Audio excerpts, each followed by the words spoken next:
there, my name is Megan and welcome back to my channel. Today I'm going to show you how I made this beautiful vintage style hammock.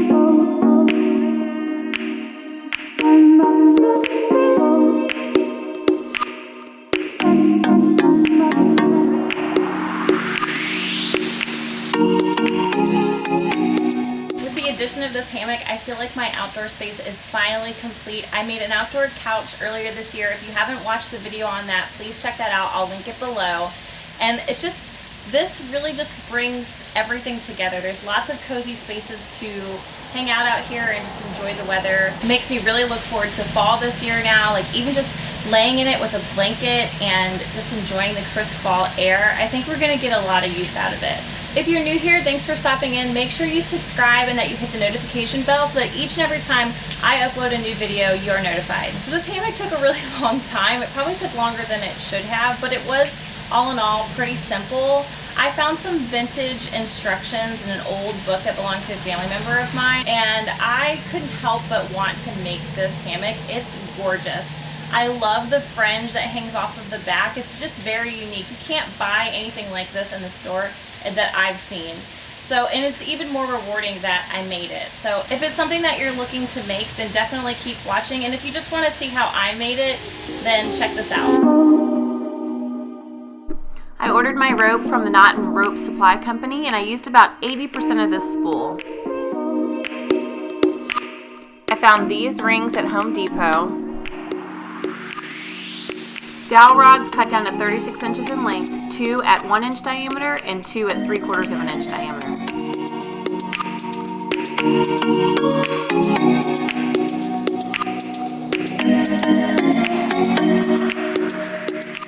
When it came to cutting my cords down, there were so many of them. I found it easier to use a sewing measuring tape, so it's nice and soft and pliable in your hands. And I would cut one cord and then I would use that cord to guide myself through cutting the other ones.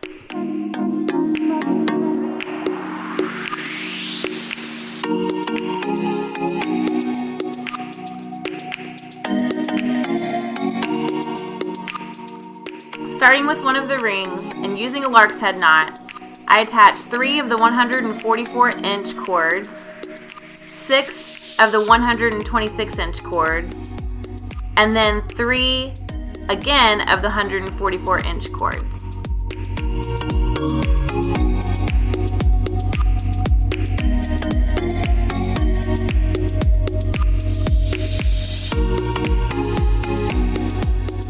And starting with the first 144-inch cords, I'm going to braid for 30 inches using 3 groups of 2.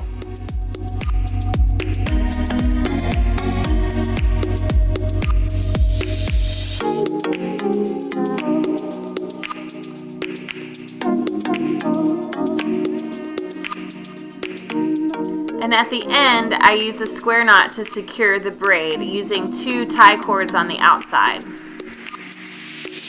I'm going to repeat this process with the next 2 groups of cords, only braiding for 27 inches, and then with the last group of cords, braiding for 30 inches again.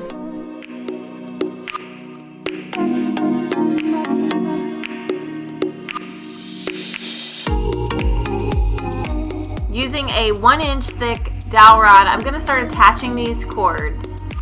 I'm using a double half hitch knot, and I'm making sure I leave some space in between each one, and I'm also going to leave the cords hanging for now.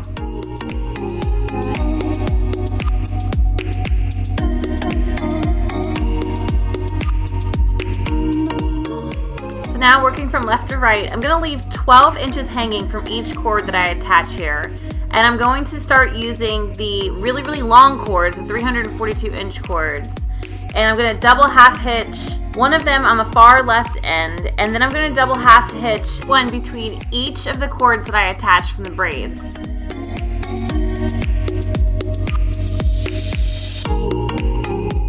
So next I'm going to continue attaching these longer cords, the 342-inch ones, and I'm going to attach 8 of them in between this set of braids and the next. And I'm going to quadruple half hitch them.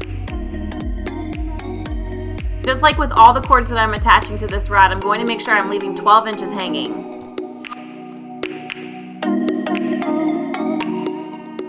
Now I'm going to put 5 of the 342-inch cords, one between each of the next set of braids.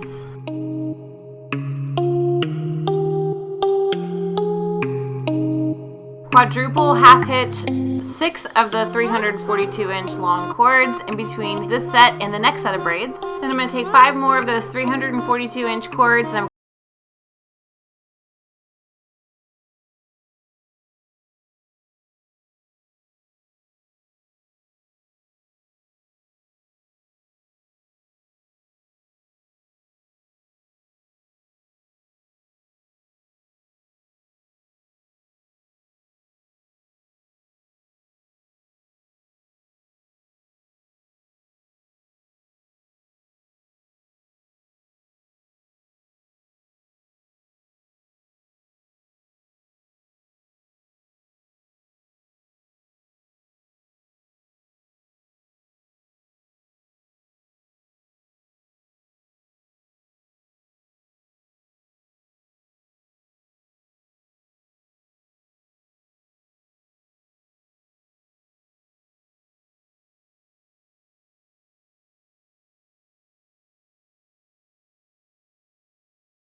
if you're counting your cords, it would be cords 19 through 22 and cords 23 through 26, and those will create 2 Josephine knots.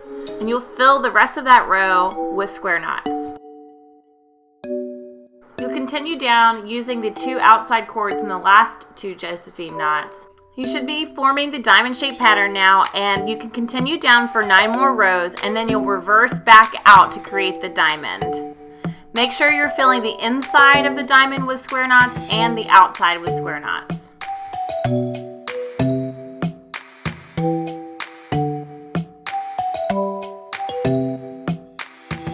And now you're going to do another 27 rows of alternating square knots. Quadruple half hitch all of your cords onto your 3/4 inch diameter dowel rod, working from left to right.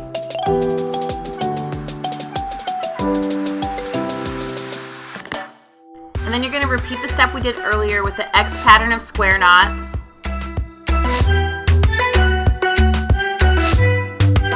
Now you're going to set your hammock aside, and we're going to grab our other ring and we're going to go back to our very first step and repeat the first few steps that we did, attaching our cords in the exact same manner and the exact same lengths as we did the first time. And then we'll braid them again. The 2 on the outside should be 30 inches in length and the 2 on the inside should be 27 inches in length. Attach these to the 1-inch dowel rod that you have left, making sure that you double half hitch each one and that you leave your cords hanging. So now we're going to combine these 2 pieces together. You're going to do it exactly the same way as you did before, working from left to right. And we'll do the fringe the exact same way as we did before as well.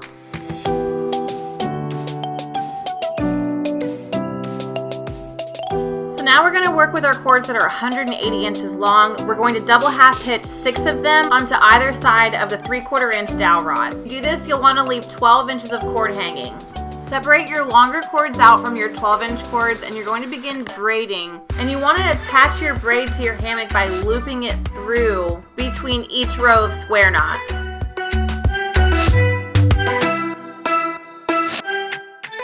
And you'll do this all the way down, and then you'll repeat the same thing on the other side.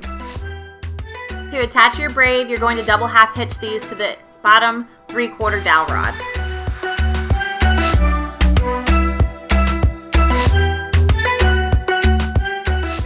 Have 4 sets of 12-inch fringe, and you can take each one and do 2 square knots using 2 tie cords and 4 filler cords.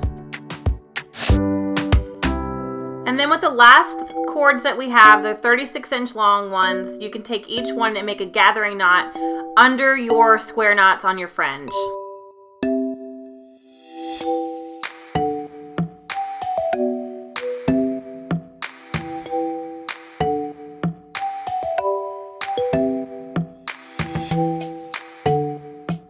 After I did all 4, I also undid the fringe on these. And there you have it, guys. Your hammock is complete. If you actually made it through this video, please leave a comment and tell me. I love my hammock. Like I said, this was a long project, and it was actually kind of hard to find a good place to hang it. I had to adjust it a few times. But thank you for watching, and I'll see you on my next project.